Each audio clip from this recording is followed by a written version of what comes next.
Hello students, कल हम discuss कर रहे थे हाउ टू राइट डेजर्टेशन।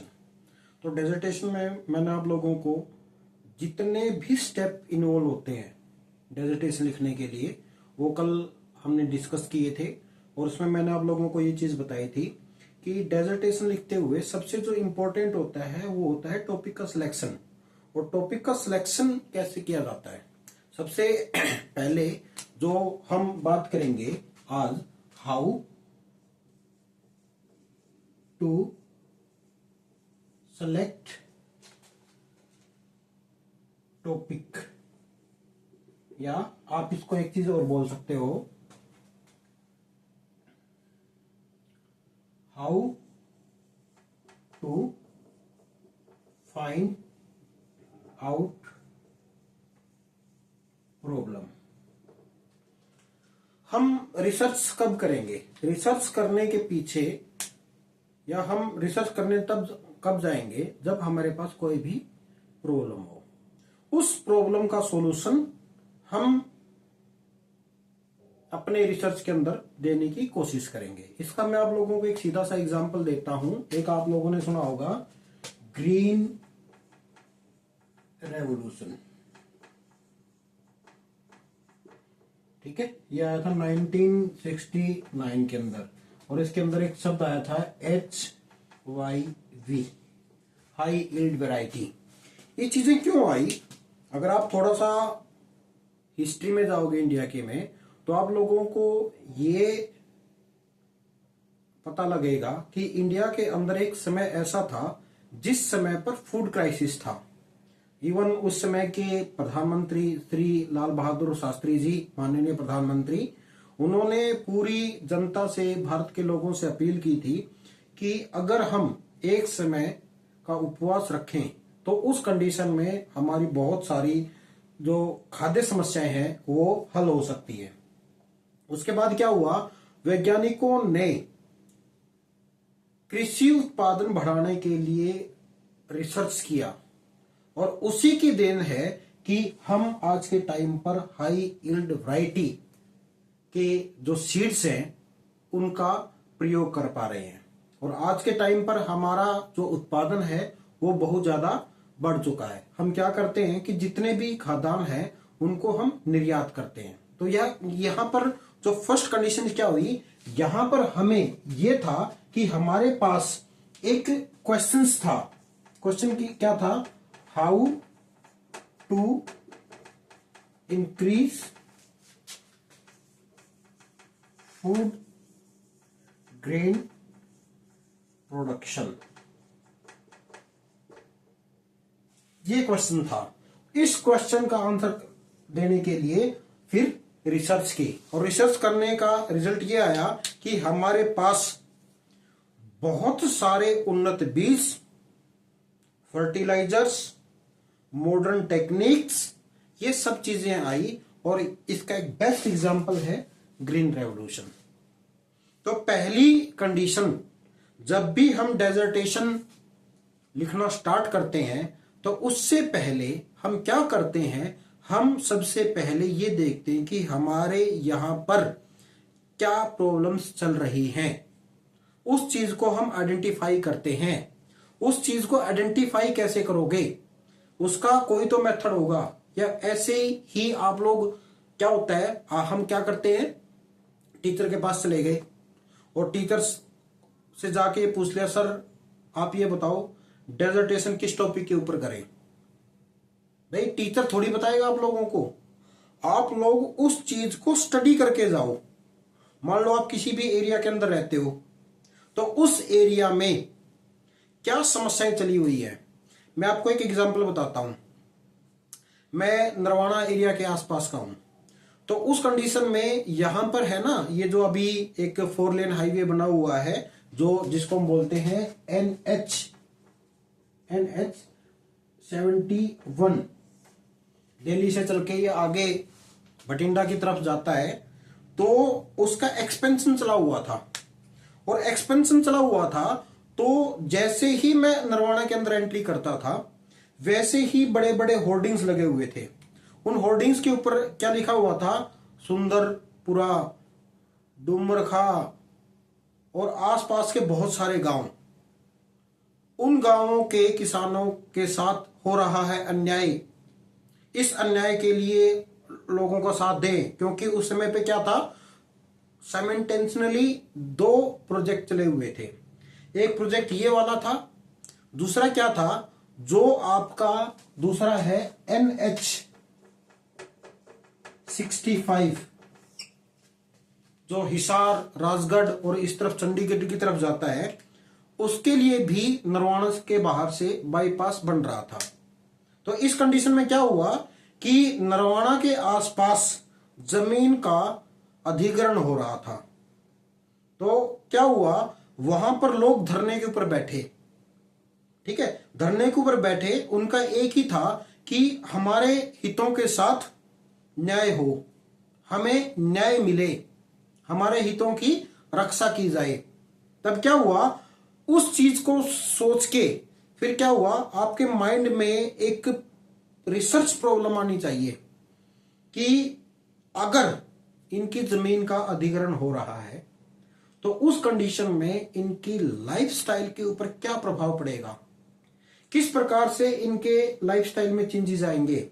दूसरी कंडीशंस, जहां से भी हाईवे निकलेंगे वहां पर लैंड यूज के अंदर क्या चेंजेस आएंगे, उसका इंपैक्ट यहां के एरिया के ऊपर क्या पड़ेगा। तो आप इस चीज को अपनी एक रिसर्च प्रॉब्लम मान सकते हो। दूसरी कंडीशंस क्या होती हैं कि आप लोगों ने एक चीज देखी होगी कि लगातार शहरों के अंदर जितने भी बड़े बड़े शहर हैं, चाहे मैं जींद का नाम लेता हूं, चाहे मैं हिसार का नाम लेता हूं, चाहे मैं किसी और दूसरे शहर का नाम लेता हूं, वहां पर बहुत सारी अनऑथोराइज कॉलोनियां कटती रहती हैं। और जिसका एक एग्जांपल मैं आप लोगों को बताऊं कि हिसार के अंदर बहुत सारी अनऑथोराइज कॉलोनियां हैं। आप क्या कर सकते हो, उन चीजों को बेस मानकर अपना टॉपिक को सेलेक्ट कर सकते हो कि क्या इसका इंपैक्ट यहां के लोगों के ऊपर किस प्रकार से पड़ेगा। ये चीजें हम अपनी रिसर्च या अपने जो डेजर्टेशन है उसके टॉपिक में ले सकते हैं। ये तो मैंने आप लोगों को कुछ एक एग्जाम्पल बताए। या फिर अगर जैसे कि ये क्षेत्र है, एग्रीकल्चर एरिया है, तो एग्रीकल्चर के अंदर भी बहुत सारे ड्रास्टिक चेंज हो रहे हैं। ड्रास्टिक चेंज क्या हो रहे हैं, मैं जब भी किसी भी क्षेत्र में से निकलता हूं तो वहां पर मेरे को जो सबसे ज्यादा स्ट्राइकिंग पॉइंट लगता है वो ये लगता है कि लगातार जो एग्रीकल्चर पैटर्न है, क्रॉपिंग पैटर्न है, उसके अंदर चेंजेस हो रहे हैं। उन चेंजेस के पीछे रीजन क्या है, ऐसा क्या है। मुझे अगर मैं अपने बचपन की याद करता हूं तो मेरे गांव के अंदर चने की खेती होती थी, मूंग बोए जाते थे, मसरी बोई जाती थी, बाजरा, गन्ना, ये सारी फसलें होती थी। मगर धान का जो एरिया है वो बहुत कम होता था। मैक्सिमम लोग क्या करते थे, कपास की खेती करते थे। परंतु जब मैं अपने गांव के अंदर आज के टाइम पर एग्रीकल्चर पैटर्न देखता हूं, वो पूरा का पूरा चेंज हो चुका है। चेंज क्या हो गया है कि जितनी भी जो कॉटन बेल्ट थी, it is converted into paddy belts, चावल की खेती में परिवर्तित हो चुकी है। चना होता ही नहीं, लोग क्या करते हैं, क्यारियों के अंदर लगाते हैं। बोला किस लिए, तो बोला चलो भाई छोलिया हो जाएंगे, इसकी सब्जी बन जाएगी, या इसकी या छोलिया होंगे, या जो चने होते हैं उसके पत्ते तोड़ के उसकी चटनी कूट लेंगे, इस प्रकार से। और क्या कहते हैं, अगर इसके अंदर हम पानी दे देंगे तो उस कंडीशन में क्या होगा, ये फसल खराब हो जाएगी। सरसों की खेती गायब हो चुकी है धीरे धीरे करके। और ये जो चेंजेस हैं, तो आप उन चीजों को अपनी प्रॉब्लम्स, रिसर्च प्रॉब्लम्स, टॉपिक के रूप में जहां तक या आपकी सोच है, उस सोच को लेके अपना टॉपिक चूज कर सकते हो। अपने टीचर को बोल सकते हो कि जी हाँ, इस टॉपिक के ऊपर मैं काम करना चाहता हूं और इसके लिए मैंने ये तैयारी कर रखी है। अब चीज क्या आती है, आपने कोई भी टॉपिक सोच लिया, टॉपिक सोचने के बाद जो आपका सबसे मेन काम होता है वो ये होता है कि आपको रिलेटेड टॉपिक के ऊपर रिसर्च पेपर पढ़ने होते हैं। उन रिसर्च पेपर पढ़ने का एक रीजन होता है। रीजन क्या होता है कि कोई भी जो काम है वो आप दोबारा ना कर पाओ। और मेरी आप लोगों से एक सलाह है कि जब भी आप लोग रिसर्च पेपर पढ़ो तो उस कंडीशन में लास्ट 5 इयर्स के ही रिसर्च पेपर पढ़ना। अब ये सोचो कि जी अभी आप खड़े हो 2026 के अंदर, तो आपके पास जब भी रिसर्च पेपर होंगे वो 2020 से लेकर 2025 के बीच के ही होने चाहिए। इससे क्या होगा, इससे आप लोगों को ये पता चल जाएगा कि इस फील्ड के अंदर रिसेंटली कौन सा काम हो चुका है और मैं इस फील्ड के अंदर या इस टॉपिक के ऊपर कौन सा कार्य और कर सकता हूं। तो वो आप लोग सोच सकते हो कि जी हां, मैं इस टॉपिक के इसके ऊपर ये काम है, ये नहीं हुआ अभी तक। ठीक है, उदाहरण के लिए जैसे कि मैंने आप लोगों को एक एग्जांपल दिया था NH71, इसका एक्सपेंशन हुआ है। पहले ये 2 लेन था, अब ये 4 लेन हो चुका है। तो अब क्या हुआ, इसके ऊपर आप लोगों को बहुत कम काम मिलेगा। इससे सिमिलर जो दूसरे एरियाज हैं वहां पर एरिया एक्सपेंशन और उसके इंपैक्ट देखने को आप लोगों को स्टडी में मिल जाएंगे। उदाहरण के लिए मैं एग्जांपल लेता हूं नेशनल हाईवे नंबर 8 का।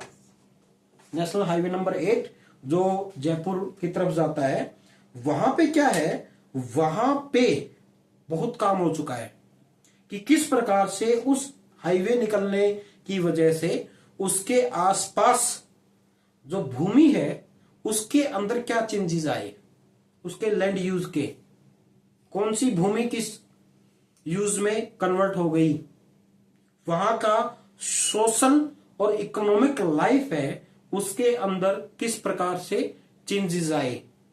तो वो चीजें आप लोग इसके ऊपर स्टडी कर सकते हो। मैं तो आप लोगों को सिर्फ एक एग्जांपल दे रहा हूं कि किस प्रकार से हमें ये पता चला कि जी ये है रोड नया निकला, नया निकलते हुए यहां पर बहुत सारे हेजिटेशंस भी हुए, धरना प्रदर्शन भी हुआ, जिसकी वजह से ये एक लाइमलाइट में आ गया। अब क्या है कि उस समय पर जो लोगों का डर था, लोगों का भय था, उसका इंपैक्ट आज के समय पर किस प्रकार पड़ रहा है, मैं उस चीज की स्टडी कर रहा हूं। तो ये कुछ एक स्टेप्स होते हैं कि जिसमें मैं करंट टाइम के ऊपर जो भी समस्याएं चल रही हैं आपके आसपास, क्योंकि आज के समय पर बहुत सारी है और आप लोग न्यू टेक्नोलॉजी का यूज भी कर सकते हो, क्योंकि न्यू टेक्नोलॉजी आज के टाइम पे बिना टेक्नोलॉजी के आप लोग सोच भी नहीं सकते। उदाहरण के लिए मैं आप लोगों को जो ये चीजें बता रहा हूं वो with the help of technology बता रहा हूं। टेक्नोलॉजी क्यों? क्योंकि मेरे पास एक मोबाइल फोन, एक बोर्ड और सबसे मेन क्या है, इसके अंदर रिकॉर्डिंग हो रही है, उसके बाद मैं यूट्यूब के ऊपर आप लोगों के लिए रिकॉर्ड करके डालूंगा, तो इट इज टेक्नोलॉजी। और आज के टाइम पर हम बात कर रहे हैं AI की, आर्टिफिशियल इंटेलिजेंस की। तो आप इसका प्रयोग करके भी बहुत सारी चीजें कर सकते हो। आपको एक गाइडलाइन मिल सकती है, मगर आप ये सोचो कि जी सारा का सारा कार्य मेरा AI कर दे, it is not possible. It is the human being, मनुष्य है जो उस चीज को मॉनिटर करता है, उसके बाद वो डिसाइड करता है कि ये सही है या गलत है।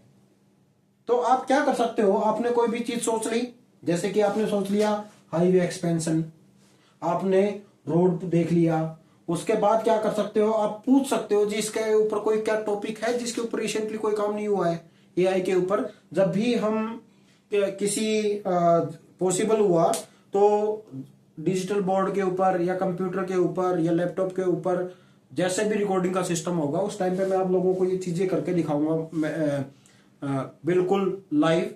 तो उस टाइम पे आप लोग समझोगे। तो जब भी आप टॉपिक को सिलेक्ट करोगे तो उस कंडीशन में जो करंट की समस्याएं हैं, प्रॉब्लम्स हैं, उन चीजों को देखो, पढ़ो, उसके बाद उनसे संबंधित अभी तक जितना कार्य हुआ है पिछले 5 सालों में उनकी स्टडी करो। उससे आपको ये आइडिया आएगा कि क्या मैं सही सोच रहा हूं। दूसरी चीज, उससे आपको ये पता चलेगा कि जी मुझे इस रिसर्च से संबंधित, इस टॉपिक से संबंधित आंकड़े कहां से मिलेंगे, किस प्रकार से मैं उनको इकट्ठा करूंगा, किस प्रकार से मैं उनको एनालाइज करूंगा। तो पहला काम आपका क्या होता है कि आप इससे रिलेटेड जो भी टॉपिक है उसको पढ़ सकते हो।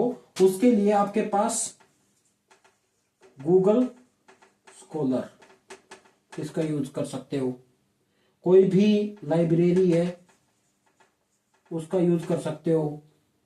एक जो सबसे मेन चीज क्या होती है, अगर आपको थोड़ा सा और जाओगे तो उस कंडीशन में शोध गंगा, यहां पर जितनी भी थीसिस है, पीएचडी की डेजर्टेशन है, वो भी आप लोगों को एक गाइड के रूप में मिल सकती है। मगर मैं ये कहता हूं कि इस चीज को अभी मत करना, क्योंकि ये चीजें आप लोगों को थोड़ा सा गलत गाइड कर सकती हैं। फिलहाल तो आप क्या करो कि जितने भी रिसर्च पेपर हैं अभी तक जो गूगल स्कॉलर के ऊपर हैं या जो दूसरे प्लेटफॉर्म है रिसर्च के उनके ऊपर हैं, उनकी आप स्टडी करो और अपने टॉपिक के बारे में सोचो कि क्या टॉपिक मैं जिसके ऊपर आसानी से काम कर सकता हूं और मेरे फाइंडिंग्स बहुत अच्छे होंगे, रिजल्ट बहुत अच्छे आएंगे। उसके बाद हम जो इससे आगे वाले टॉपिक हैं कि जी मैंने टॉपिक डिसाइड कर लिया है, उसके बाद मैं किस प्रकार से अपनी डेजर्टेशन को आगे बढ़ाऊंगा वो हम आगे आने वाली वीडियो में आप डिस्कस करेंगे। मेरी आप लोगों से रिक्वेस्ट है कि आप लोग जो भी इस वीडियो को देख रहे हैं इसको कृपा करके सब्सक्राइब कर लें, क्योंकि जब भी रिसर्च से संबंधित कोई भी वीडियो डलती है तो सबसे पहले आप लोगों तक पहुंच जाए। बहुत बहुत धन्यवाद सुनने के लिए। लाइक करते रहें। अगर आपके माइंड में कोई क्वेश्चंस है तो वो क्वेश्चन पूछें। Thank you.